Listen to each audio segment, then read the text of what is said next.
Assalamualaikum warahmatullahi wabarakatuh. Good morning, good afternoon, good night, all of my friends. We are from the fourth group. Well, today we come to present the narrative that we created the explains to you. Enjoy watching.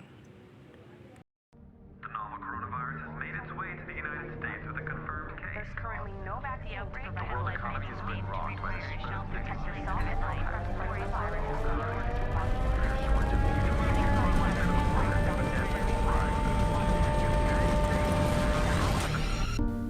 The pandemic COVID-19 in Indonesia has been a year.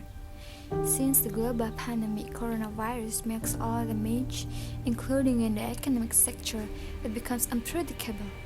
Everyone has to get through it. The rich and the poor, the weak as well as the strong, everyone feels the effect because of the damage here and there. Minister of Finance, Sri Mulyani said that due to the current outbreak, the worst-case scenario for the national economy could only grow 2.3% from the early 2020 prediction of 5%.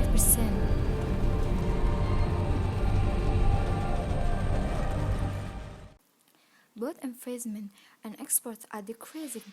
In the household consumption sector, there is a threat of losing people's income because they are unable to work to fulfill their daily needs, especially poor and vulnerable households and the informal sector. Another decrease also befall to micro, small, and medium enterprise (MSMEs). These businesses are unable to carry out their business activities, so that their ability to make credit obligation is impaired. The economic downturn also affected the corporate sector and other financial sector. The corporate sector is described by economic activity which will reduce business performance, leading to layoffs and even the threat of bankruptcy. Furthermore, what happened in the banking sector and finance companies has the potential to experience liquidity problem. Indonesia can just stay still while remaining focused on working to respond to the impact of the coronavirus outbreak. Mutual concern and joint response to the economic recession must begin. If all this time only the government through Minister of Finance Sri Mulyani voiced anxiety, now everyone is encouraged to pay attention. This is because the state and nation must find a solution that can minimize the excesses of economic recession. As stated in Article 33, paragraph and 1 and 4 of the 1945 Constitution, the economy is structured as a joint effort based on the principle of kinship and carried out on the principle of togetherness, efficiency with justice, sensibility, environment, insight, independence, and by maintaining a balance of progress and national economic unity. These two disasters are inevitable and must be faced. It takes the greatness of elements of Indonesia's society to face these two disasters.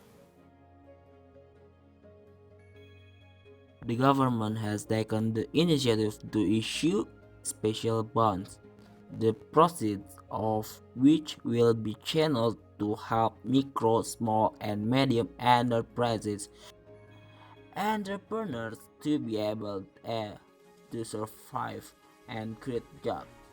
The number of micro, small, and medium enterprises in Indonesia is quite large.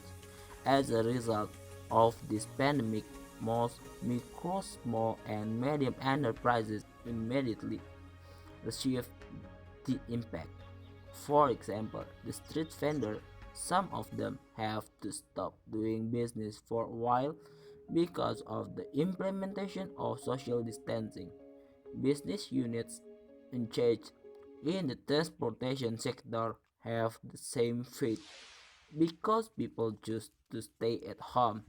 Therefore, it's very reasonable if micro, small, and medium enterprises get priority attention so that the economy in Indonesia is not paralyzed.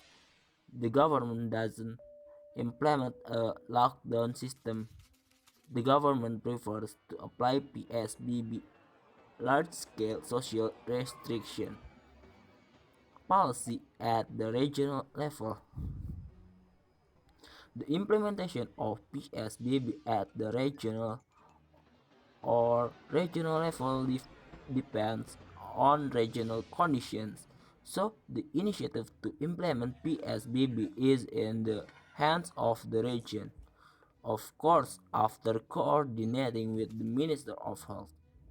The government also ensures the security and public order are maintained, prevents public panic, and ensures the supply chain for basic necessities and daily needs and energy is maintained.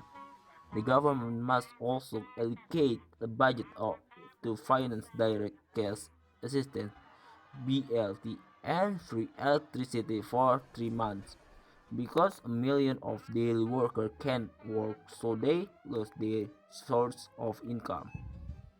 To strengthen public confidence in middle of the COVID-19 pandemic, the government took quick steps by preparing 5 steps so that the national economy returned to positive. First, spending on a large scale to reduce economic contraction due to the COVID-19 pandemic. Second, the government formed the Committee for the Handling COVID-19 and National Economic Recovery. Third, the government provides low interest credit assistance and prepare various programs so that micro, small, and medium enterprises (MSMEs) can revive themselves. Fourth, the government placed funds in bank in order to turn wheels of the economy. Fifth, the government guarantees working capital loans for corporations. Steps taken by the government are a manifestation of Article 34 of the 1945 Constitution. The state guarantees and takes responsibility in the middle of the pandemic that hits this country.